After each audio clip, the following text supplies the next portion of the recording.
எல்லை கட்டுப்பாட்டு பகுதியில் பாகிஸ்தான் ராணுவம் அத்துமீறி துப்பாக்கிச்சூடு நடத்தியதற்கு இந்திய ராணுவம் பதிலடி. தீவிரவாதிகளுடன் தொடர்பில் இருந்ததாக ஜம்மு காஷ்மீரின் குல்காம் மாவட்டத்தில் உள்ள கைமோ பகுதியில் பதுங்கியிருந்த 2 பேரை பாதுகாப்பு படையினர் கைது செய்து அதிரடி நடவடிக்கை.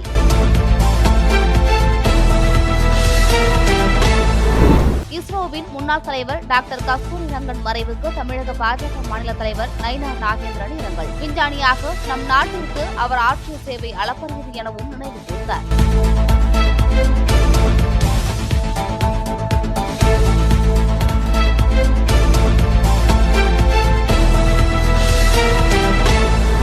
வக்ஃப் சட்டத்திருத்தம் மத உரிமைகளை பாதிக்காது என மத்திய அரசு உச்சநீதிமன்றத்தில் பிராமண பத்திரம் தாக்கல். வக்ஃப் சட்டத்திருத்தம் என்பது வக்ஃப் வாரியத்திற்கான சொத்துக்களை நிர்வகிப்பது தொடர்பானது என்றும் சொத்துக்களை ஒழுங்குபடுத்துவதற்காக மட்டுமே என்றும் குறிப்பு.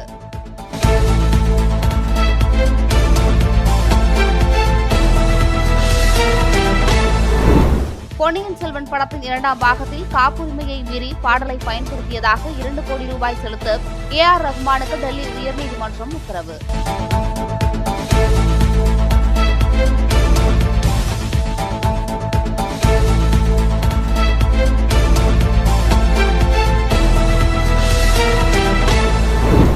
இந்தியாவிலிருந்து பாகிஸ்தானுக்குள் ஒரு துளி நீர் கூட செல்லாத வகையில் நடவடிக்கை எடுக்கப்படும். ஒன்றிய அமைச்சர் CR பாட்டீல் உறுதி. பாகிஸ்தானுக்கு பதிலடி கொடுக்கும் விதமாக குறுகிய கால, இடைக்கால மற்றும் நீண்டகால நடவடிக்கைகள் எடுக்க திட்டம் மேற்கொள்ளப்படும் எனவும் தகவல்.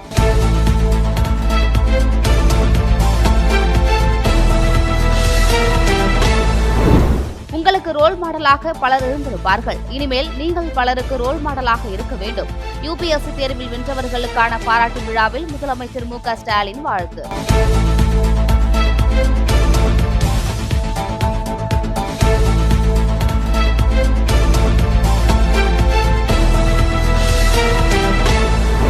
பகல்காம் தாக்குதலில் காயமடைந்து டெல்லி எய்ம்ஸ் மருத்துவமனையில் சிகிச்சை பெற்று வரும் சென்னையை சேர்ந்த மருத்துவர் பரமேஸ்வரன் மற்றும் அவரது மனைவி நயன்தாராவை தொலைபேசியில் அழைத்து ஆறுதல் கூறினார் முதலமைச்சர் MK ஸ்டாலின்.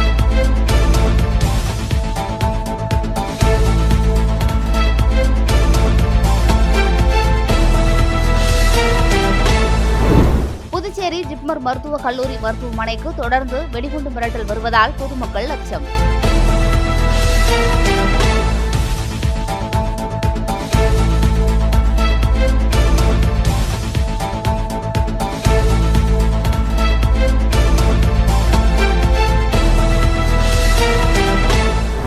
தாவேகா பூத் கமிட்டி மாநாட்டில் பங்கேற்க வரும் தாவேகா தலைவர் விஜயை வரவேற்க விமான நிலையத்தில் திரண்டுள்ள தொண்டர்கள். கோவையில் 2 நாட்கள் நடைபெறும் இந்த கருத்தரங்கில் தாவேகா தலைவர் விஜய் கலந்து கொண்டு வாக்குச்சாவடி முகவர்களுக்கு ஆலோசனை.